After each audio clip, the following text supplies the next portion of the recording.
الحمد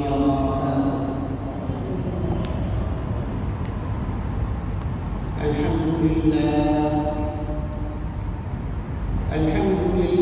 نحمده ونستعينه ونستغفره ونؤمن به ونتوكل عليه ونعوذ بالله من شرور أنفسنا ومن سيئات أعمالنا من يهده الله فلا مضل له ومن يضلل فلا هادي له ونشهد أن لا إله إلا الله وحده لا شريك له لا ضد له ولا ند له ولا مثل له ولا مثيل له ونشهد أن محمدا عبده ورسوله صلى الله تعالى عليه وعلى آله وأصحابه وبارك وسلم تسليما كثيرا أما بعد فأعوذ بالله من الشيطان الرجيم بسم الله الرحمن الرحيم ربنا لا تزغ قلوبنا بعد إذ هديتنا وهب لنا من لدنك رحمة إنك أنت الوهاب ربنا إنك جامع الناس ليوم لا ريب فيه إن الله لا يخلف الميعاد صدق الله العلي العظيم وصدق رسوله النبي الكريم ونحن على ذلك من الشاهدين والشاكرين والحمد لله رب العالمين اللهم صل على محمد وعلى آل محمد كما صليت على إبراهيم وعلى آل إبراهيم إنك حميد مجيد اللهم بارك على محمد وعلى آل محمد كما باركت على إبراهيم وعلى آل إبراهيم إنك حميد مجيد معزز محترم علماء الكرام رسول والدين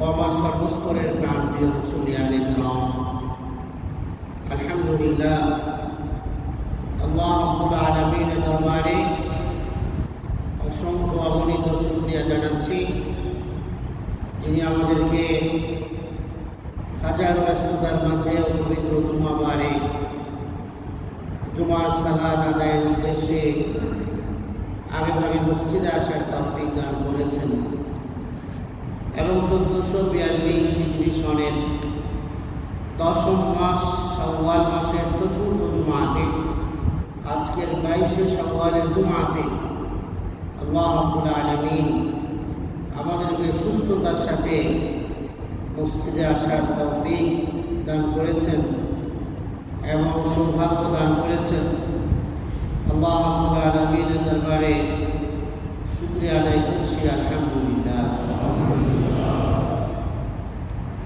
কোরআন কারীমের একটি সূরা যার নাম হচ্ছে সূরাতুল ফুসিলাত 24 নং পারাতে এই সূরা অবস্থিত। এই সূরা 33 নম্বর আয়াতে কারিমা, 3টি আয়াতে কারিমাতে আল্লাহ রাব্বুল আলামিন যারা আল্লাহর একত্ববাদ এবং তাওহীদকে অন্তরের অন্তঃস্থল থেকে স্বীকৃতি দানের পরে তার উপর অটল অবিচল এবং দৃঢ়পথ থাকে, তাদের বিষয়টি আল্লাহ তাআলা সূরা ফুসসিলাতের 30 নম্বর আয়াতে কারিমাতে বর্ণনা করেছেন। বরং তার উপর থেকে যারা আল্লাহর তাওহীদকে অস্বীকার করে, যারা রাসূলদের রিসালাতকে অস্বীকার করে, তাদেরকে আল্লাহ তাআলা সুন্দরভাবে খুব আকর্ষণীয় উপস্থাপনে কোরআনে কারীমে এই সূরার শুরু থেকে নিয়ে আল্লাহ তাআলা তাদেরকে তাওহীদের দিকে দাওয়াত দিয়েছেন এবং এই তাওহীদের দিকে দাওয়াত দিতে গিয়ে আল্লাহ তার অসংখ্য কুদরত এবং নিদর্শন সমূহ এগুলো একটা বর্ণনা দিয়েছে। এবং যারা পৃথিবীতে বিগত হয়েছে অনেক শক্তিশালী মানুষ,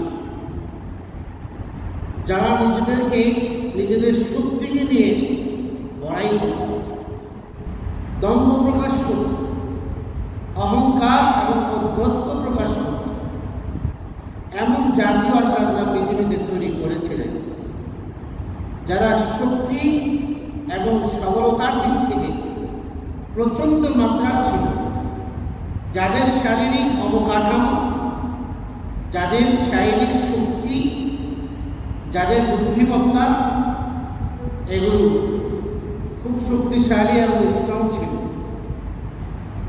এ ধরনের শক্তিশালী মানুষগুলোকে আল্লাহ তাআলা যারা সত্যের বড়াই করত, তাদেরকেও আল্লাহ তাআলা তাওহীদ অস্বীকারের কারণে আল্লাহর তরফ থেকে আযাবে তাদেরকে ধ্বংস করে দিয়েছে। তাদের কথাও আল্লাহ বলেছেন। আদ এবং সামুদ জাতির ইতিহাস আমরা জানি, কোরআনে কারীমে তাদের ইতিহাস বৃত্তান্ত বর্ণিত হয়েছে, যেন আমরা তাদের সেই অবস্থা থেকে শিক্ষা গ্রহণ করি। কারণ কোরআনে কারীম সেই মানুষকে উপদেশ দানের জন্য, কোরআনে কারীম এর আলো গ্রহণ করার জন্য কোরআন বলে। তো কোরআনে কারীম যদি এই সমস্ত বিগত জাতির ধ্বংস এবং তাদের উপর আল্লাহ রাব্বুল আলামিনের তরফ থেকে আবর্তিত এবং আপতিত শাস্তি যা তাদের উপরে পতিত হয়েছে, এটা সম্পর্কে আমরা জানতে পারতাম না যদি কোরআনে কারীম আমাদের সামনে এটাকে উল্লেখ না করতে, উপস্থাপন না করতে। এগুলো রাসূল কারীম সাল্লাল্লাহু আলাইহি ওয়াসাল্লামের রাসূল হওয়ার বড় প্রমাণ, যা আল্লাহ নিজে কোরআনে কারীমে বলেছেন, তিলকা আয়াতুল্লাহ নাতলুহা আলাইকা বিল হক ওয়া ইন্নাকা লামিনাল মুরসালিন। আল্লাহ নিজে আমাদের রাসূলের রিসালাতের স্বীকৃতি দিয়েছেন কোরআনে। এই ঘটনাগুলো আমি আল্লাহ আপনার কাছে সঠিকভাবে বাড়ানো কমানো ছাড়া, সংযোজন বিয়োজন ছাড়া সঠিকভাবে আপনার কাছে আমি পেশ করে থাকি। এবং বহু জাতির ঘটনা আমি অনেকের ঘটনা আপনার কাছে বর্ণনা করেছি। অনেক রাসূলের ঘটনা আপনার কাছে বলেছি কোরআনের মাধ্যমে। আরো অনেক রাসূলের কথা কোরআনে কারীমে আলোচনায় আসে। কোরআনে কারীমে যত নবী এবং রাসূল এসেছিলেন দুনিয়াতে, সবার আলোচনা আসেনি বিস্তারিতভাবে। যেমন সাইয়্যিদুনা মূসা, ইব্রাহিম, ঈসা আলাইহিমুস সালাম, তাদের আলোচনা বিশদভাবে স্থান পেয়েছে কোরআনে কারীমে। বহু নবী এবং রাসূল এবং যাদের ঘটনা নাম পর্যন্ত কোরআনে কারীমে আসেনি। সংক্ষিপ্তভাবে আল্লাহ বলেছেন যে আমি অনেককেই রাসূল করে পাঠিয়েছি, যাদের কথা বলেননি তারাও উত্তর। আল্লাহ রাব্বুল আলামিন এই রাসূলের কাছে আগের লোকদের কথা বলা, এটা রাসূলের বলতে পারা উম্মতের সামনে, এটাই তার রিসালাতের বড় দলিল। তিনি রাসূল না হয় কথাগুলো কোথা থেকে তিনি পেলেন, কার কাছ থেকে তিনি শুনতে পেলেন? তিনি বলার আগে তো এর পেছনে গত হয়ে যাওয়া জাতি ঘটনাগুলো কেউ জানেনি, বলতেও পারে না। রাসূলের এগুলো বর্ণনা করার অর্থই হলো বোঝা যায় যে তিনি আল্লাহর থেকে এগুলো জানতে পেরে আমাদের কাছে প্রকাশ করছেন। এরকম যারা কোরআনে কারীমকে অস্বীকার করে, আল্লাহর তাওহীদকে অস্বীকার করেছে, তাদেরকে আল্লাহ এই সূরার শুরুতে ঈমান এবং তাওহীদের দিকে দাওয়াত দিয়েছে।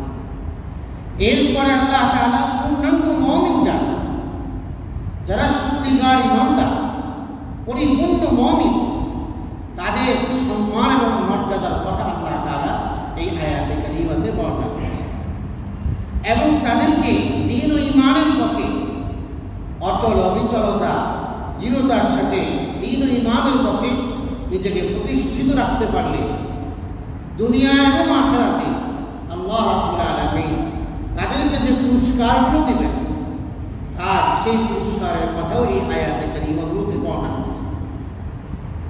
যে কারণে পেছনের জুমাতে আলোচনা হয়েছিল যে ঈমান এবং ইসলামকে আমরা চর্চা করছি এবং চর্চা করে চলেছি, যে ঈমান ও আমলের পথে আমরা আছি এবং বিশেষত রমাদানের যে আমলগুলোর সাথে আমরা সম্পৃক্ত হয়েছি, সেগুলোকে ধরে রাখার প্রয়োজনীয়তা এবং এই আমলগুলো যেন অক্ষুণ্ণ থাকে এবং তার উপরে আমি অবিচল থাকি, দৃঢ় থাকি, যা আল্লাহ তাআলা আমাকে কোরআনে কারীমে নির্দেশ করেছে। এই আয়াতে কারীমাতে আল্লাহ তাআলা এই দৃঢ়তার কথা বলেছেন। বিভিন্ন আয়াতে এই কথা আল্লাহ বলেছেন। আল্লাহ রাব্বুল আলামিন বলেন, ইন্নাল্লাযীনা ক্বালু রাব্বুনা আল্লাহ। আল্লাহ রাব্বুল আলামিন বলেন, যারা বলে কথা রব্বুনা আল্লাহ, আমাদের রব আল্লাহ, সুম্মা ইসতাকামু, অতঃপর এই কথার উপর অটল অবিচল থাকে। যারা বলে আমাদের রব আল্লাহ, এই কথা হচ্ছে তাওহীদ, আল্লাহর একত্ববাদকে বিশ্বাস করা, আল্লাহর যে কোনো শরীক নেই, এই কথার উপরে ঈমান। রব্বুনা আল্লাহ এর অর্থই হলো আমি আল্লাহকে যখন রব বলবো, মুখে স্বীকৃতি দিলাম, অন্তরে বিশ্বাস করলাম এবং বাহ্যিক অঙ্গ প্রত্যঙ্গের মাধ্যমে আমল করে আমি বুঝালাম যে আমার রব একমাত্র আল্লাহ রাব্বুল আলামিন। ইন্নাল্লাযীনা ক্বালু রাব্বুনা আল্লাহ, যারা বলে, তারা কারা? তারা ঈমানদার। ঈমানদাররাই বলে এই কথা, আমাদের রব আল্লাহ, আমাদের রব আল্লাহ। এই কথার মধ্যে তাওহীদ আছে, মানে যারা আল্লাহর একত্ববাদকে বিশ্বাস করে। সুম্মা ইসতাকামু, এরপর যারা এই কথার উপর অটল থাকে, অর্থাৎ ঈমানের যে দাবি, আল্লাহর একত্ববাদকে বিশ্বাস করার পরে যে কাজ এবং দায়িত্বগুলো আমাদের উপরে অর্পিত হয়েছে আল্লাহর তরফ থেকে, এই কাজ এবং কর্মের উপর যারা অটল অবিচল থাকে, এই ঈমান এবং ঈমানের দাবির উপর, এটা হচ্ছে নেক আমল। এক হলো ঈমান, আরেক হলো ঈমানের দাবি। ঈমানের দাবি হচ্ছে নেক আমল, আল্লাহ প্রদর্শিত পথে চলা, যাকে সিরাতুল মুস্তাকিম বলে অপর ভাষায়। যে সিরাতুল মুস্তাকিমে চলার জন্য আল্লাহর কাছে আমরা প্রতিনিয়ত বারংবার অসংখ্যবার আল্লাহর কাছে দোয়া করি, প্রার্থনা করি, ইহদিনাস সিরাতাল মুস্তাকিম। এই সিরাতুল মুস্তাকিমই হচ্ছে এটা, ঈমান ও আমলের পথে প্রতিষ্ঠিত থাকা, নিজেকে প্রতিষ্ঠিত রাখা, যাকে শরীয়তের পরিভাষায় আরেক শব্দে ইস্তেকামাত, দৃঢ়তা, অবিচলতা, নিরাপদ থাকা। যে ঈমানকে আমি ঈমানদার আল্লাহকে বিশ্বাস করে বলবো এই কথা যে আমাদের রব আল্লাহ, এটা হচ্ছে ঈমান, এটা হচ্ছে তাওহীদ। এর উপর অটল থাকার অর্থ হলো ঈমানের দাবির উপরে চলা, তথা আল্লাহ এবং তার রাসূল আমাকে যেভাবে চলতে বলেছেন, দুনিয়াতে যে কাজ করতে বলেছেন, যেভাবে চলতে বলেছেন, সেভাবে চলা। যে নির্দেশনাগুলো আল্লাহ কোরআনে দিয়েছেন আর যে নির্দেশনা রাসূল করিম সাল্লাল্লাহু আলাইহি ওয়াসাল্লাম হাদিসে পাকের মধ্যে দিয়েছেন, এই নির্দেশনাগুলোর আলোকে জীবনকে পরিচালনা করার জন্য নেক আমল করা, এটাকেই বলা হয় ইস্তিকামাত আলা দ্বীন, দিনের উপর অটল থাকা। এই দিনকে আমি লালন করি, এরকম নয় ইহুদিদের মতো যে আমি যেখানে সুবিধা সেখানে দিনকে পালন করি, দিনের প্র্যাকটিস করি, চর্চা করি ইসলামে। আর যেখানে আমার সুবিধা মতো নয় সেখানে আমি ইসলামকে ফলো করি না। এরকম ইমানদারের কথা আল্লাহ তাআলা এই আয়াতে কারিমাতে বলেননি। এটা ইহুদিদের বৈশিষ্ট্য। আল্লাহ তাআলা কোরআনে কারিমে বলেছেন যে তোমরা তোমাদের কিতাবের যে অংশের পরিমাণ আনো, তুমিনুনা বিবাদিকুম ওয়া তাকফুরুনা বিবাদ। যেখানে তোমাদের সুবিধা হয় সেখানে মানো, যেখানে সুবিধা হয় না তো সেটাকে অস্বীকার করো, এটা আল্লাহর বিধান নয়। অথচ এটা আল্লাহর বিধান, তাওরাতে বর্ণিত হয়েছে, তাদের আসমানি কিতাবে বর্ণিত হয়েছে। মুসলমানদের বৈশিষ্ট্য হলো মুসলমান পরিপূর্ণভাবে কোরআন এবং সুন্নাহর উপরে জীবন যাপন করবে। এরকমটা নয় যে যেখানে আমার জন্য সুবিধে সেখানে আমল করলাম, যেখানে আমার জন্য অসুবিধে সেখানে আমি আমল করলাম না, ওখানে আমি ইসলামকে পেছনে রাখলাম। তাকে আল্লাহ তাআলা ঈমানদার বলেন। যে ব্যক্তি স্বীকার করবে এই কথাকে যে আমাদের রব আল্লাহ, এই কথার স্বীকৃতির অর্থই হলো পরিপূর্ণভাবে সিরাতুল মুস্তাকিমের উপর চলা এবং সেটার জন্য আল্লাহর কাছে দোয়া। যেন আল্লাহ তাআলা ঈমান ও ইসলামের উপরে আমাদেরকে অটল থাকবার তৌফিক দান করেন, এটার জন্য আল্লাহ তাআলা স্বয়ং দোয়া শিক্ষা দিয়েছেন কোরআনে কারীমে। এই দোয়া বড় সবসময়। এই দোয়ার বরকতে আল্লাহ তাআলা আমাদেরকে ঈমান ও আমলের পথে, দ্বীনের উপর, ইসলামের উপর সব সময় প্রতিষ্ঠিত থাকার সুযোগ দান করবেন। ইস্তেকামত শব্দের অর্থ সাহাবায়ে কেরাম এক একটা বলেছেন, কিন্তু সবগুলোকে সামনে রাখলে মূল কথা একটাই হয়, বক্তব্য একটাই হয়। হযরত আবু বকর সিদ্দিক রাদিয়াল্লাহু তাআলা আনহু তিনি ইস্তেকামত শব্দের ব্যাখ্যায় বলেছেন, ইস্তেকামত মানে হলো আল্লাহর তাওহীদকে আঁকড়ে ধরা। সেটা আল্লাহ কোরআনে কারীমে বলেছেন, সিবগাতাল্লাহ, আল্লাহর রংকে আঁকড়ে ধরা মানে তাওহীদকে, আল্লাহর একত্ববাদ। তো আল্লাহর একত্ববাদকে আঁকড়ে ধরার অর্থ হলো তার চিন্তা, চেতনা, বিশ্বাস, বোধ, তার বিবেক সব জায়গাতে যেন শিরিকের কোনো অনুপ্রবেশ না ঘটে। চেতনাতে যদি শিরিক না থাকে, আমলে শিরিক না থাকে, আল্লাহর জাত সম্পর্কে সে এমন আকীদা বিশ্বাস পোষণ করলো যেটা শিরিক, এমনটা যেন না। আল্লাহর গুণবাচক নাম এবং তার গুণাবলী সম্পর্কে শিরিক না করা। শিরকের অনেক প্রকার, এই সমস্ত শিরিক থেকে বেঁচে থাকার নাম হচ্ছে ঈমান। সব ধরনের শিরিক থেকে। আমি কথায় শিরিক বলছি না, বিশ্বাস করছি না, কিন্তু আমার দর্শন, আমার চিন্তা এবং চেতনাতে শিরিক বসে আছে, আমার খবর নেই, এটাও শিরিক। যেগুলো ঈমান বিরোধী কথা, যে কথাটাকে বিশ্বাস করলে, যে দর্শনটাকে লালন করলে ভেতরে, যে চেতনাকে চর্চা করলে এটা ঈমান বিরোধী হয় এবং ঈমানের বিপরীত, সেটা শিরক। যেখানে ঈমান ক্ষতিগ্রস্ত হয়, ঈমান নষ্ট হয় এমন বিশ্বাস, ওটা শিরক বা ওটা কুফর।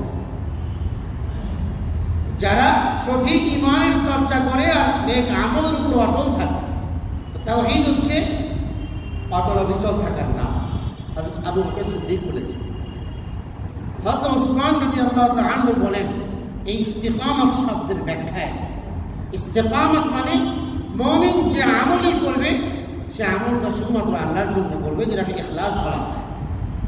আমলে নিষ্ঠা, আমলে আন্তরিকতা, এর নাম হচ্ছে দ্বীনের উপর অটল অবিচল থাকা। হযরত ওমর রাদিয়াল্লাহু তাআলা আনহু ইস্তিকামত শব্দের যে ব্যাখ্যা দিয়েছেন, এই ব্যাখ্যাটি হচ্ছে সবগুলো ব্যাখ্যাকে একত্রিত করে দেয়। সেটা হলো হযরত ওমর বলেন, ইস্তিকামত শব্দের অর্থ জানো? ইস্তিকামত বা অবিচলতার ব্যাখ্যা হলো আন নাস্তাকিমা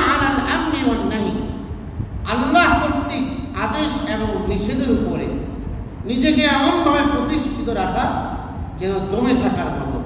ওয়ালা তারুকু রাওগানাস সাআদ, খরগোশের কান আছে, আমরা দেখেছি, আপনারা দেখেছেন খরগোশের কান বড় হয়, কান নড়াচড়া করে, কান স্থির থাকে না।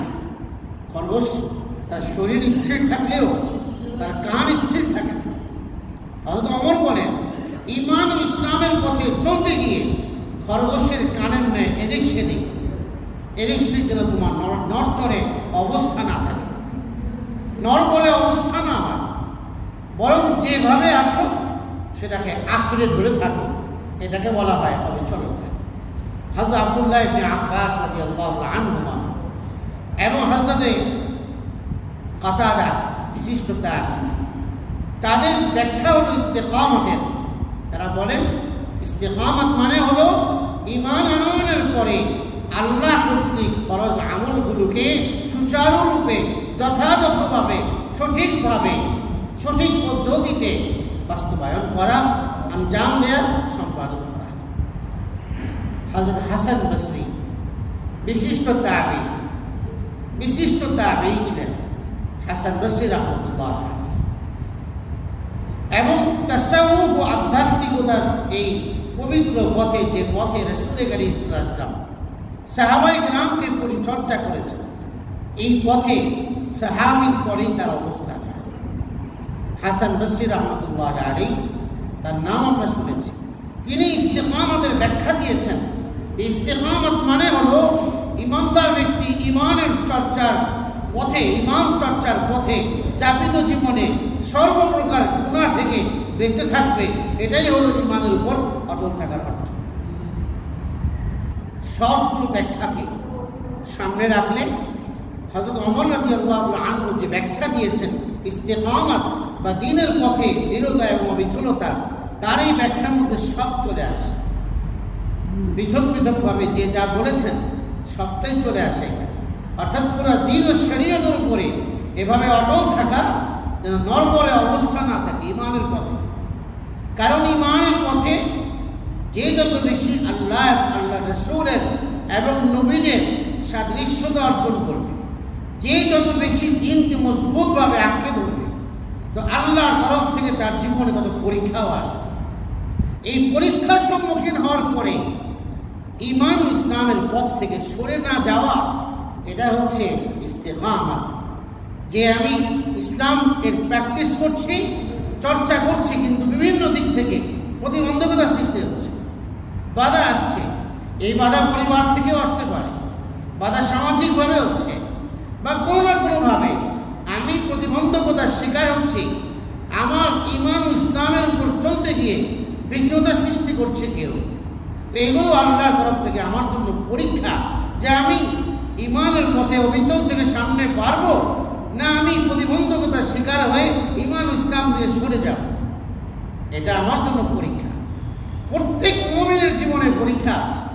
পরীক্ষা ছাড়া আল্লাহর তরফ থেকে ঈমানদারের জন্য পরীক্ষা আছে।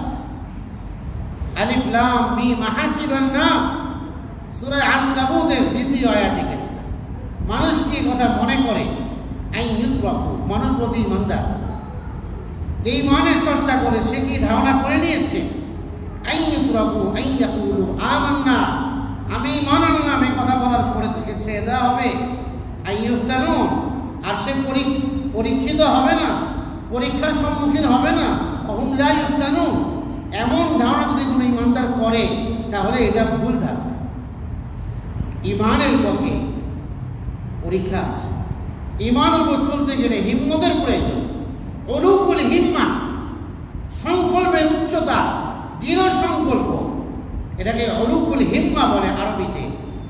দৃঢ় ঈমানের পথে চলতে গেলে, সঠিকভাবে চলতে চাইলে আমাকে এই পাহাড় সম হিম্মত এবং সংকল্প, দৃঢ়তা অন্তরে রাখতে হবে।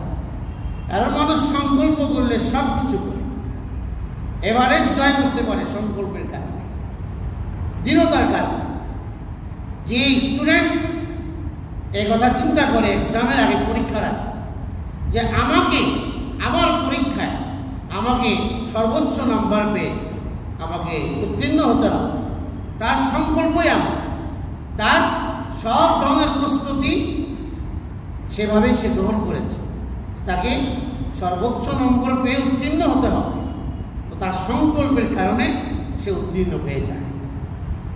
ঠিক ঈমান এবং ইসলামের পথে জীবনযাপন করতে গেলে যে ব্যক্তি চিন্তা করে যে আমি কোনোরকমভাবে আমি থাকতে পারলেই হলো, তো এই ব্যক্তির দ্বারা ইসলামের পথে চলতে গিয়ে তার র্যাঙ্ক আর মর্যাদার সামনে বাড়বে না, যেখানে আছে ওখানেই পড়ে থাকবে। সংকল্পের দৃঢ়তা এবং উচ্চতা আমাদের জীবনে প্রয়োজন। তো আল্লাহ তাআলা এই আয়াতে কারিমাতে এই অবিচলতার কথা বলেছে। এইভাবে যারা অবিচল থাকবে দ্বীনের উপরে এবং ঈমানের পথে, এবং আল্লাহর কাছে দোয়াও আল্লাহ তাআলা শিক্ষা দিয়েছেন যে আল্লাহর কাছে দোয়া করো, ইস্তিকামতের ব্যাপারে আল্লাহর কাছে দৃঢ়তা কামনা করো যে আল্লাহ আমাকে ঈমানের উপর অবিচল রাখো। একটা দোয়া হচ্ছে ইহদিনাস সিরাতাল মুস্তাকিম। এই জন্য ইমাম গাজ্জালী রাহমাতুল্লাহ আলাইহি, ইমাম গাজ্জালী, অনেকে বলে ইমাম গাজ্জালী, শব্দটি ভুল, উচ্চারণ ভুল, শব্দটি হবে ইমাম গাজ্জালী। গাজাল এক এলাকার নাম ইরাকের, সেই জায়গার এই ইমামের জন্মস্থান হওয়ার কারণে তাকে ইমাম গাজ্জালী বলা হয়। অনেকেই গাজ্জালী বলে, এই উচ্চারণটি ভুল। ইমাম গাজ্জালী বলেছেন এক কথা রাহিমাহুল্লাহ, তিনি বলেছেন যে ইস্তিকামত, দৃঢ়তা, দ্বীনের ঈমানের পথে, দ্বীন ও ঈমানের পথে অটল অবিচল থাকা, কিয়ামতের দিন জাহান্নামের উপর দিয়ে একটা ব্রিজ তৈরি হবে, যেটাকে আমরা পুল সিরাত বলি। সিরাত মানে হচ্ছে পথ, একটা ব্রিজ হবে। এই ব্রিজ পার হয়ে এরপরে আমাকে জান্নাতে যেতে হবে। কোরআনে কারীমে সূরাত মারইয়ামে আল্লাহ তাআলা বলেছেন, ওয়া ইন মিনকুম ইল্লা ওয়ারিদুহা, প্রত্যেককেই এই ব্রিজ পাড়ি দিতে হবে, প্রত্যেককে। সর্বশ্রেণীর মানুষকে, ঈমানদার হোক, অমুসলিম হোক, মুশরিক হোক, কাফের হোক, সবাইকে পাড়ি দিতে হবে। এটা পাড়ি দিয়ে জান্নাতে যেতে হবে। ঈমানদার ব্যক্তি, যার যেমন দুনিয়াতে আমলের গতি ছিল, আমলের গতি যে পরিমাণ, সেই গতিতে সে পার হবে সে ব্রিজ। এটা তো আমাদের জন্য বোঝা সহজ। এখন বিভিন্ন নেটের স্পিড আছে, আমরা বুঝি এগুলো, 4G 5G অনেক কিছু আছে, আমাদের যুবকরা আরো ভালো বোঝে। এই যে স্পিড, এই যে তার গতি, এটা আমাদের জন্য বোঝা সহজ। এখন গতি, কেউ তো বিদ্যুতের গতিতে এই ব্রিজ পার হয়ে জান্নাতে চলে যাবে, তার আমলের গতিও ছিল এমন দুনিয়া। আমলের গতি মানে এই নয় তারা হুড়া করে খুব নামাজ পড়া, এই গতি নয়। আমলের সাথে জীবনযাপনটা, রমাদানে আমল করেছে এখন সব শেষ, না, এটাকে গতি বলে না। আমি গতি দ্বারা বুঝিয়েছি আমলের সাথে তার সম্পর্ক থাকা। এই অর্থ নয় যে আমলের মধ্যে অনেক গতি। অনেক মানুষের এমনভাবে নামাজ পড়ে, এত দ্রুত তাড়াহুড়ো করে নামাজ পড়ে যে নামাজের মধ্যে তার অনেক গতি, দেখা যায় এতে নামাজ সুন্দরভাবে সম্পাদন হচ্ছে না, অথচ নামাজ তত ধীরস্থিরভাবে হয়। আমাদের অনেকের ভেতরে এমনটা আছে, আমাদের এই মানসিকতাগুলো পরিবর্তন করা প্রয়োজন। অনেকে আমরা মসজিদে আসি কিন্তু তাড়াহুড়ো করি বেরিয়ে যাওয়ার জন্য। কেন ভাই? আমি তো পৃথিবীর সর্বোৎকৃষ্ট জায়গাতে আল্লাহ আমাকে এনে দিয়েছেন, তো আমি এখানে যতক্ষণ থাকবো, হাদিসে এসছে কোনো ব্যক্তি নামাজের পরে যতক্ষণ তার ওযুর সাথে নামাজের জায়গাতে থাকবে ততক্ষণ আল্লাহর ফেরেশতারা তার জন্য ক্ষমার দোয়া করতে থাকে। হাদিসে আমরা তো বেরিয়ে যাওয়ার জন্য তাড়াহুড়া করি, কখন বের হবো এখান থেকে, না জানি এটা একটা বিরাট বড় আযাবের জায়গা, বের হতে হবে। আমাদের এই মানসিকতা, তো এটা আমাদের ঈমানের সাথে যায় না, এটা আমাদের ইসলামের সাথে যায় না। যে ইসলামকে আমরা চর্চা করি, যে জান্নাতকে আমরা পেতে চাই, আমাকে ভাবতে হবে এটা এই দৃষ্টিভঙ্গিতে যে আমি তো পৃথিবীর, হাদিসে আসছে পৃথিবীর সর্বশ্রেষ্ঠ জায়গা হচ্ছে আল্লাহর ঘর, মসজিদ, আর সবচেয়ে নিকৃষ্ট জায়গা হচ্ছে বাজার। কেন? ওখানে অনেক গুনাহ হয়। বাজারে সওয়াবের কাজ হয় না, বাজারে গুনাহ হয়, চোখের গুনাহ হয়। বাজারে মিথ্যা হয়, বাজারে ধোঁকা প্রতারণা হয়, বাজারে ঠকবাজি হয়, বাজারে ভেজাল হয়, বাজারে মাপে কম দেওয়া হয়, হাজার গুনাহের সমষ্টি বাজারে। এই জন্য রাসূল বলেছেন বাজার নিকৃষ্ট জায়গা। কারণ ওখানে যেখানে গুনাহ হয় সেখানে আল্লাহর রহমত থাকে না। ওখানে এত গুনাহ হয়, ওখানে রহমত থাকে। এই জন্যই তো নবী সাল্লাল্লাহু আলাইহি ওয়াসাল্লাম আমাদের দোয়া শিক্ষা দিয়েছেন, বাজারে যাওয়ার আগে দোয়া করো। এই দোয়া করে বাজারে ঢুকলে যা কিছু ক্রয় করবে আল্লাহ পাক তোমাকে ঠকবাজদের হাত থেকে রক্ষা করবে। লা ইলাহা ইল্লাল্লাহ ওয়াহদাহু লা শারীকা লাহু লাহুল মুলকু ওয়া লাহুল হামদ। আল্লাহ বড়ত্বের কথা আছে। এই দোয়া কেন শিক্ষা দিয়েছে? যেন বাজারে ঠকবাজদের জায়গা, সবাই তো নয়, কিন্তু ওখানে যেন আমি নিরাপদে থাকি, তার থেকে ক্ষতিগ্রস্ত হওয়া, আমি যেন ক্ষতিগ্রস্ত হওয়া থেকে নিরাপদে থাকতে পারি, তাই নবীজি দোয়া শিখিয়েছে। আর মসজিদকে বলা হয়েছে এটা সবচেয়ে শ্রেষ্ঠ জায়গা। তো এখানে থাকলে যত বেশি এখানে থাকবো, যত বেশি এখানে অবস্থান করবো, আমার তো গুনাহ হচ্ছে না, আমার তো সওয়াব হচ্ছে। যে ওযু থাকে তাহলে আমার সওয়াব। নামাজকে এক সাহাবী নামাজ পড়ছেন মসজিদে নববীতে এসে, খুব তাড়াহুড়ো করছেন আমাদের মধ্যে, উঠছে বসছে, উঠছে বসছে, না রুকুতে ধীরস্থিরতা আছে, না সিজদায় ধীরস্থিরতা আছে। এইভাবে নামাজ পড়ে নবীজি তার নামাজকে অবলোকন করছেন, দেখছেন লোকটি নামাজ পড়ছে। এরপরে লোকটি আসলে নবীজির কাছে সালাম বিনিময় করলেন। নবীজি সালাম জবাব দিয়ে বললেন, যাও ফাসাল্লি ফাইন্নাকা লাম তুসাল্লি, যাও ফিরে যাও, আবার নামাজ পড়ো। নামাজ হয়নি। লোকটি আবার আগের মতো নামাজ পড়লো, আবার আসলো, বলো যাও, আবার তোমার নামাজ হয়নি। এভাবে তিনবার। তারপরে সাহাবী বললেন, গ্রাম্য সাহাবী ছিলেন, অতটা ভালো করে বুঝতেন না, হয়তো নতুন ইসলাম গ্রহণ করেছেন, এখনো আমাদের সাথে সম্পর্ক হয়নি। তাই বললেন যে তুমি যেভাবে নামাজ পড়ছো এভাবে নামাজ পড়লে বা আদায় করলে এটাকে নামাজ পড়া বলে না। কিভাবে পড়বে নামাজ? ধীরস্থিরভাবে নামাজ পড়বে। যখন রুকুতে যাবে, রুকু থেকে উঠবে, সোজা হয়ে দাঁড়াবে। ওই সাহাবী, ওই ব্যক্তি, তিনি সোজা হয়ে দাঁড়াচ্ছেন না, উঠছেন আর যাচ্ছেন। তাকে বললেন নামাজের সঠিক নিয়ম, নবীজি তাকে হাতে কলমে শিক্ষা দিতেন। এবং এইভাবে নামাজ পড়বে। সাল্লু কামা রাআইতুমুনি উসাল্লি, আমাকে তোমরা যেভাবে দেখো নামাজ পড়তে, সেভাবে নামাজ পড়ো। এখন আমাদের এক শ্রেণীর ভাই, তারা না বুঝে হাদিসের ব্যাখ্যা বলা শুরু করছে এই কথা যে নারী পুরুষের নামাজ একরকম, পুরুষরা যেভাবে নামাজ পড়বে নারীরাও একই তরিকাতে নামাজ পড়বে। দলিল এই হাদিস। কি হাদিস? নবীজি বলেছেন আমাকে তোমরা যেভাবে নামাজ পড়তে দেখো এইভাবে নামাজ পড়ো। দেখো নবীজি যেভাবে নামাজ পড়েছেন, পুরুষরা তো এইভাবেই পড়ে, তো আমাদের নারীদেরও উচিত এইভাবে নামাজ পড়া। আমাদের এক শ্রেণীর ভাইয়েরা তারা এই কথা না বুঝে বলছেন, অথচ এই হাদিসের ব্যাখ্যা এবং অন্যান্য হাদিস এগুলো যদি রেখেও দেওয়া হয়, শুধু এই হাদিস, এটা তো আরবি ভাষায় এই হাদিস, তার গ্রামাটিক্যাল বিষয়টাকে লক্ষ্য করা হয়, তাহলে বোঝা যাবে এই হাদিসের নবীজি কাদেরকে সম্বোধন করে কথা বলছেন। এই হাদিসে নবী সাল্লাল্লাহু আলাইহি ওয়াসাল্লাম পুরুষদেরকে সম্বোধন করেছেন, নারীদেরকে নয়। নারীদেরকে নয়, পুরুষদেরকে সম্বোধন করে বলেছেন। সাল্লু শব্দটি পুরুষদেরকে আদেশবাচক, একাধিক পুরুষকে, যত পুরুষ আছে সবাইকে তোমরা নামাজ পড়ো, সাল্লু। এখানে আল্লাহ নারীদেরকেও বলেন না, নারীদেরকে বললে শব্দের উচ্চারণ ভিন্ন রকম। এই হাদিসকে দলিল বানিয়ে তারা বলে নারী পুরুষের নামাজ একরকম, বিভ্রান্তি ছড়াচ্ছে সমাজের মধ্যে। অথচ নারীদের সতর আসে বেশি পুরুষের তুলনায়। তার সতর্কে যতটা জড়সড় হবে, নারীর নামাজের বৈশিষ্ট্যই হলো নারী নিজেকে জড়সড়ে পড়ে নামাজ পড়বে। এটা নারীর নামাজের বৈশিষ্ট্য।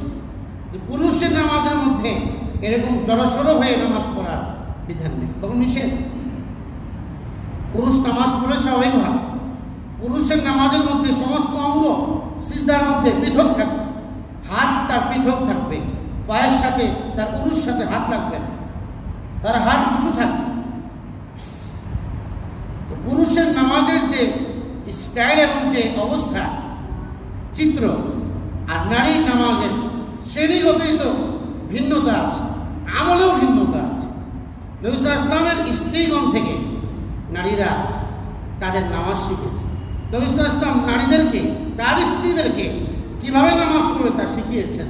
তার স্ত্রীদের থেকে ওই সময় নারীরা, মুসলমান নারীরা, সাহাবিয়া মহিলারা তারা নামাজ শিখেছে। সেভাবে নামাজ আসছে এই পর্যন্ত। ইমামদের মাধ্যমে ইমামদের তারাও এভাবে সংকলন করে গিয়েছে নামাজ মহিলা কিভাবে পড়বে হাদিসের আলোকে, হাদিসের আলোকে, হাদিস ছাড়া নয়, হাদিসের আলোকে। যাই হোক, সেটা আরেক বিষয়। কিন্তু এভাবে আমলের সাথে থাকা, যেটাকে দৃঢ়তা বলা হয়েছে, ইস্তিকামত, এটা হচ্ছে মূল কথা যেটা আলোচনা হচ্ছে। এই ইস্তিকামতের সাথে থাকতে আল্লাহ দুনিয়াতেও আমাকে পুরস্কার দিবে, আখিরাতেও পুরস্কার দিবে। দিনের পথে এভাবে অটল অবিচল থাকতে পারলে আল্লাহ তাআলা 7টি পুরস্কারের কথা ওই আয়াতে কারীমাতে সূরা ফুসসিলাতের 31-32 নম্বর আয়াতে বর্ণনা করেছে। 1 নম্বর পুরস্কার, তাতানাজ্জালু আলাইহিমুল মালায়েকা, ফেরেশতা তার কাছে আসবে, অবতীর্ণ হবে। কখন? কেউ বলেছেন মুফাসসিরিনদের, যখন সে কবর থেকে ময়দানে মাহশারে কিয়ামত সংঘটিত হবে আর সেদিন উঠবে কবর থেকে, ওই সময় ফেরেশতা তার কাছে আসবে। তো ফেরেশতার মতো নিষ্পাপ আল্লাহর মাখলুক মানুষের কাছে আসা, এটা মানুষের জন্য বিরাট সম্মানের বিষয়, মর্যাদার বিষয়। তার কাছে ফেরেশতা এসেছে। আপনার কাছে যদি কোনো কারণে প্রেসিডেন্ট চলে আসে, আমাদের মাননীয় স্বরাষ্ট্রমন্ত্রী আপনার কাছে কোনো কারণে আসলেন আপনার বাসায়, এটা আপনার জন্য যে সম্মানী মানুষ, সে যদি কোনো সাধারণ মানুষের বাসায় আসে বা তার কাছে আসে, তাহলে এটা তার জন্য কোনো সম্মানের বিষয় হয়। ঠিক ফেরেশতারা আসবে তার কাছে, এটা তার জন্য সম্মানের বিষয়। মুফাসসিরিনদের কেউ বলেছেন যে না, যখন সে দুনিয়া থেকে মারা যাবে, তার বিদায়ের সময় ফেরেশতা এসে তাকে অভয় দিবে, ভয় নেই, আসো, অভয় দিবে তাকে। মুফাসসিরিনদের কেউ এই ব্যাখ্যাও করেছেন যে 3 জায়গাতে তার সাথে ফেরেশতা তার কাছে আসে। এক হচ্ছে যখন সে মৃত্যুবরণ করবে তখন তার কাছে আসবে, যখন সে কবর থেকে উঠবে তখন তার কাছে আসবে, কবরে রাখার পরে তার কাছে আসবে। এটা তার জন্য একটা বড় সম্মান। দ্বিতীয় পুরস্কার হলো যে এসে ফেরেশতারা তাকে বলবে, আল্লাহ তাখাফু ওয়া লা তাহজানু, ভয় পাওয়ার কোনো কারণ নেই, শঙ্কার কোনো কারণ নেই, নিশ্চিন্ত থাকো, সামনের জীবনে তোমার আর কোনো ভয় নেই। এই মৃত্যুর সময় আসে ফেরেশতা অভয় দিবে, এমন এক মহা সফরে তুমি রওনা হচ্ছ যে সফরে তোমার কোনো কাটা নেই এবং যে গন্তব্যে তুমি সহজেই আরামের সাথে নিরাপদে পৌঁছে যাবে। লা খাউফুন আলাইকুম, আল্লাহ তাখাফু, কোনো ভয় নেই, ওয়া লা তাহজানু, এবং ব্যথিত হবার কোনো কারণ নেই। অর্থাৎ দুনিয়াতে আত্মীয় স্বজন রেখে আসছে, সন্তানাদি রেখে আসছে, তারা কিভাবে চলবে এই টেনশনের প্রয়োজন নেই। এদের ব্যাপারে আল্লাহ পাক স্বয়ং জিম্মাদার হয়ে যাবে।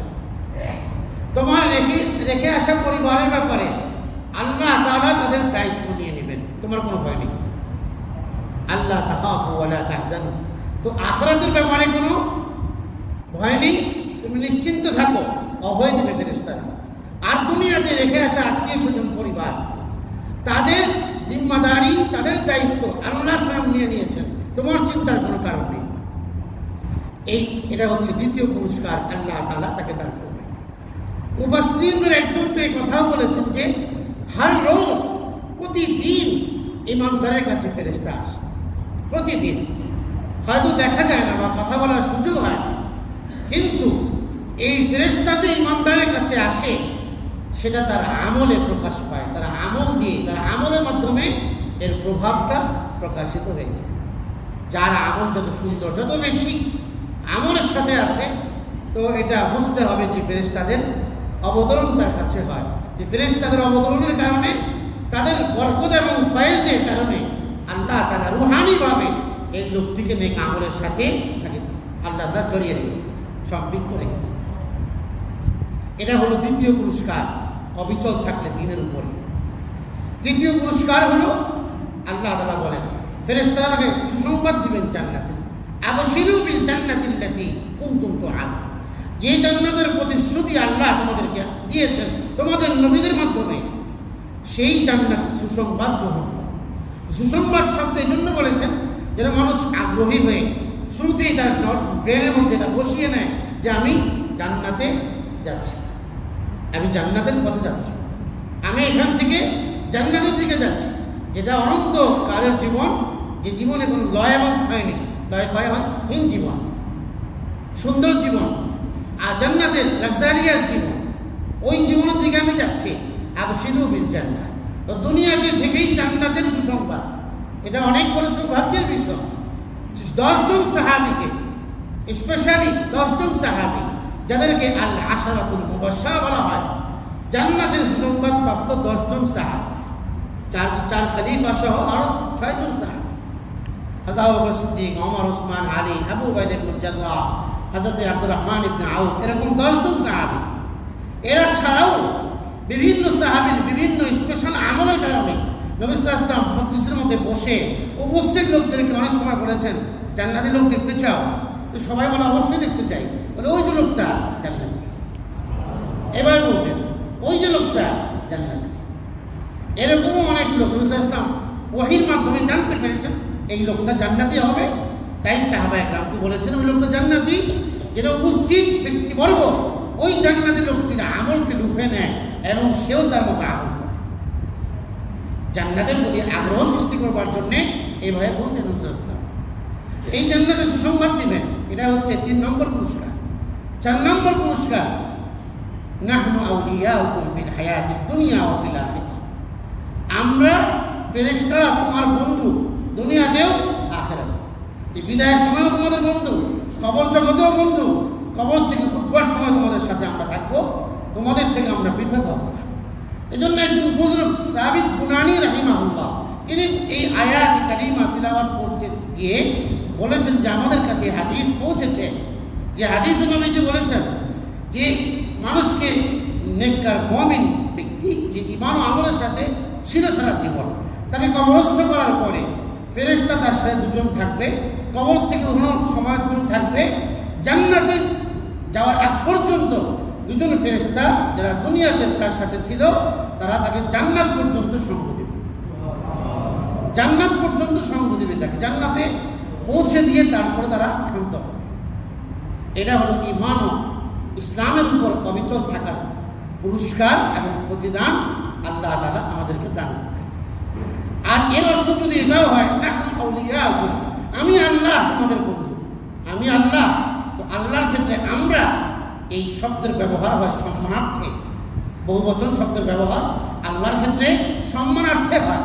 নাহনু আউলিয়াউকুম, আমি আল্লাহ তোমাদের বন্ধু। তো আল্লাহ যে ঘোষণা দিয়েছেন আমি তোমাদের বন্ধু, তার আর জীবনের কি প্রয়োজন? যার জীবনে আল্লাহ হয়ে যায় তার তো আর কোনো কিছুর প্রয়োজন নেই।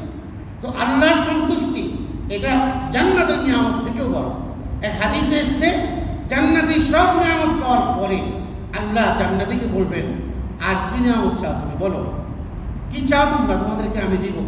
তো জান্নাতি মানুষ বলবে কথা যে আল্লাহ যা দিয়েছেন আমাদেরকে, কাউকে তো এরকমটা দেননি, এত দিয়েছেন, আর কি চাই আমাদের, আর কোনো কিছুর প্রয়োজন নেই। এরপরে আল্লাহ তাআলা তাদেরকে নিজের দর্শন দান করবেন, আল্লাহ সাক্ষাৎ দান করবেন। এই সাক্ষাৎ পাওয়ার পর জান্নাতীরা জান্নাতের সমস্ত প্রাপ্ত নিয়ামতগুলোকে আল্লাহর দর্শনের তুলনায় খুব ছোট্ট মনে করবে, এগুলো কিছুই না আল্লাহর সাক্ষাতের সাথে। হাদিসে আসছে আল্লাহ বলবেন, রিদাই লা আসখাতু আলাইকুম বাদাহু আবাদা, তোমাদের প্রতি আমার চির সন্তুষ্টি, আজকের পর থেকে তোমাদের উপর আর কোনোদিন আমি রাগান্বিত হব না। আল্লাহ তাআলা এই ঘোষণা দিয়ে দিলেন। জান্নাতের এই নিয়ামত সবচেয়ে বড় নিয়ামত। এজন্য মানুষের সমস্ত কাজ আল্লাহর জন্য করতে পারা, এটা হচ্ছে বড় সৌভাগ্যের বিষয়। কারণ আল্লাহর জন্য করতে পারার অর্থই হলো যে আল্লাহ তাকে তার ওয়ালায়াত, তাকে তার আল্লাহ বন্ধু বানিয়ে নেবেন, আল্লাহ তাকে তার আল্লাহ অভিভাবক, আল্লাহ তার তত্ত্বাবধানে তাকে নিয়ে নেবেন, এটা হলো তার বড় সৌভাগ্যের বিষয়। তো আল্লাহ তার সব জায়গায় তার বন্ধু হয়ে যাবে, দুনিয়াতে আখিরাতে সব জায়গাতে আল্লাহ তার বন্ধু। তো যে যাকে আল্লাহ ভালোবাসবেন তাকে ফেরেশতারা ভালোবাসবে, যাকে ফেরেশতারা ভালোবাসবেন হাদিসে এসছে যে পৃথিবীর সমস্ত মানুষগুলোর অন্তরে আল্লাহ তাআলা এই নেককারের ভালোবাসা সৃষ্টি করেন। ফলে মানুষও তাকে ভালোবাসে, তার প্রতি দয়া দেওয়া হয়, তাকে মানুষ তার সঙ্গ পেতে চায়, তার সাথে যখন বসতে চায়, তাকে ভালোবাসতে চায় মানুষ। এটা আল্লাহর তরফ থেকেই বড় নিয়ামত। রিদওয়ান মিনাল্লাহি আকবার। কোরআনে কারীম আল্লাহ বলেছেন যে আল্লাহর সন্তুষ্টির চাইতে আর বড় কি আছে? সবচেয়ে বড় নিয়ামত। আকবার মানে সবচেয়ে বড় নিয়ামত। এটা আল্লাহ দান করবেন এই পুরস্কার। 5 নম্বর পুরস্কার আল্লাহ বলবেন ওয়ালাকুম ফিহা মা তাশতাহি আনফুসুকুম। জান্নাতে যা চাবে, যত কিছু তুমি চাবে, সব আল্লাহ পাক তোমার ডিমান্ডকে পুরা করবে। যত ডিমান্ড হতে পারে বান্দার, ছোট থেকে ছোট, বৃহৎ থেকে বৃহৎ, যত ধরনের ডিমান্ড। হাদিসে আসছে জান্নাতে নারী জান্নাতি আল্লাহর কাছে কামনা করবে যে আল্লাহ আমি একটা সন্তান জন্ম দিতে চাই। হাদিসে আসছে। তো হাদিসে আসছে কথা আবু সাঈদ খুদরি থেকে বর্ণিত হাদিস। তিনি বলেন যে এই কামনা চাওয়ার সাথে সাথে এট এ টাইম সে গর্ভবতী হয়ে যাবে, বাচ্চাও হয়ে যাবে, সাথে সাথে বড় হয়ে যাবে। আল্লাহ তার ডিমান্ড পুরা করবে। এই কথা আমরা জানি এবং শুনেছি বারবার এই কথা যে জান্নাতে আমি চাইলাম যে পাখি বোনা হয়ে চলে আসবে, তো আমার মুখে চলে আসবে। এই কথা আমরা তো সবাই জানি, হাদিসেও আসছে এই কথা। মুসনাদুল বাজ্জারে আব্দুল্লাহ ইবনে মাসউদ থেকে বর্ণিত হাদিসে নবীজি এই কথা বলেছেন। এই হাদিস শরীফের হাদিসে এসেছে যে জান্নাতি ব্যক্তি জান্নাতে একটা পাখি বা কিছু দেখবে, আর সে যদি কামনা করে এটা যদি আমার কাছে এখনই চলে আসতো খাবারের উপযোগী হয়ে, তো সাথে সাথে খাবারের উপযোগী হয়েই চলে আসবে না।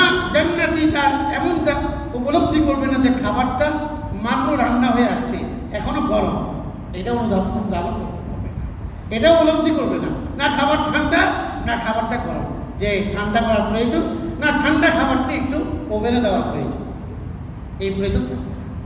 অর্থাৎ তার সমস্ত ডিমান্ড আল্লাহ পূরণ। ওয়ালাকুম ফিহা মা তাশতাহি আনফুসুকুম ওয়ালাকুম ফিহা মা তাদউন। তো মনে যা চাবে সেটাও দিবেন, না চাইলেও। আর যা চাবে ষষ্ঠ পুরস্কার সেটাও আল্লাহ দিবেন। তো ডিমান্ডও পুরো করবেন, ডিমান্ড না করলেও শুধু মনে আসছে সেটাকেও আল্লাহ পূরণ করবেন। এটাই মানব দিনের পথে অবিচল থাকার পুরস্কার। 7ম পুরস্কারটি আল্লাহ বলেছেন নুজুলান। জান্নাত এটা আল্লাহর তরফ থেকে আতিথ্য স্বরূপ মেহমানের কাছে। মেহমানকে যেমন মেজবান তাকে আতিথ্য দান করেন, তাকে মেহমানদারি করেন, তো আল্লাহর তরফ থেকে এই ব্যক্তিকে আল্লাহ ক্ষমা করে আল্লাহর জান্নাতটা দিয়ে দিবেন। এটা হচ্ছে আল্লাহর তরফ থেকে আপ্যায়ন স্বরূপ। এটা আল্লাহ আপ্যায়ন স্বরূপ দিবেন জান্নাতের নিয়ামত। নুজুলান মিন গফুরির রহিম। দয়াময় রব্বুল আলামিনের পক্ষ থেকে, ক্ষমাশীল রবের তরফ থেকে মেহমানদারি। এখানে যে আল্লাহ তাকে এত নিয়ামত দেন, মেহমান কারো বাড়িতে মেহমান হলে আগে থেকেই জানে না আমার জন্য কি কি মেনু তৈরি করছে। হয়তো সে জানে, কিন্তু কিছুটা স্পেশাল আইটেমও থাকে তার জানা থাকে না। যখন সামনে আসে তো এটা কাছে অপ্রত্যাশিত মনে হয় যে আমি তো এমনটা কামনাও করি, অপ্রত্যাশিত। ঠিক জান্নাতেও আল্লাহ তাআলা এরকম অপ্রত্যাশিত নিয়ামত দান করবেন। তাদেরকে যারা ঈমানের পথে অবিচল ছিল। এই জন্য ইমাম গাজ্জালী কথা বলেছেন যে জান্নাতে যাওয়ার জন্য যে ব্রিজ হবে, যেটাকে পুলসিরাত বলে, এটা অনেক ধার হবে এবং চুলের চাইতেও চিকন হবে, চুলের চাইতেও চিকন। এটাকে পাড়ি দিয়ে জান্নাতে যাবে। আমাদের গতির আলোকে মুনাফিক আর কাফের যখন উঠবে, সাথে সাথে ওখান থেকে আহত হয়ে পড়ে যাবে জাহান্নামের মধ্যে। মুমিনকে আল্লাহ পার করে দেবে।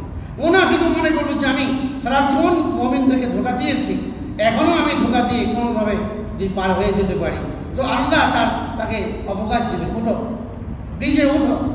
ওঠার পরে মাঝ পথে তাকে আল্লাহ টেনে নিচে ফেলে দেবে, নিচে পড়ে যাবে, তো মুমিন পার হয়ে যাবে। ইমাম গাজ্জালী বলেন দুনিয়াতে এই ইস্তেকামত, দিনের উপর অটল অবিচল থাকার যে রাস্তা, এটা ওই পুলসিরাত থেকে আরো বেশি কঠিন, আরো বেশি কঠিন। পুলসিরাতের চলার চাইতেও ইস্তেকামতের সাথে অবিচল থাকাটা দুনিয়াতে ঈমান ও ইসলামের উপরে, শরীয়তের উপরে, কোরআন ও সুন্নাহর উপরে আরো বেশি কঠিন। এজন্য আল্লাহ তাআলা আমাদেরকে সূরা ফাতিহাতে ইহদিনাস সিরাতাল মুস্তাকিম আমাদেরকে দোয়া শিখিয়েছেন, যেন বারবার আল্লাহর কাছে এই অবিচলতাকে আমরা কামনা করি যে আল্লাহ আমাকে সিরাতাল মুস্তাকিমের উপরে প্রতিষ্ঠিত করে দিন। এই দোয়া বারবার শিখিয়েছেন কেন? এটা বোঝানোর জন্য যে ওই পুলসিরাতের তুলনায় ইস্তেকামত, দিনের উপর অটল অবিচল থাকার মর্যাদা অনেক অনেক গুণ বেশি, অনেক বেশি।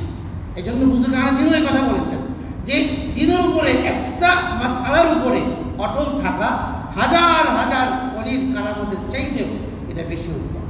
দিনের উপরে অটল বিচল থাকা, কোনো কারামত প্রকাশ পায় না আমার দ্বারা, কিন্তু আমি দিনের উপরে অটল বিচল আছি, আমি উত্তম। আর একজনের আমল নেই কিন্তু কারামত দেখায়, তো কারামত এগুলো অনেক ধাঁধা আছে মানুষ মনে করে একজন লোক শরীয়তের উপর চলে না, কিন্তু এই লোকটাকে মনে করে অনেক বড় বুজুর্গ, অনেক বড় তার কারামত আছে।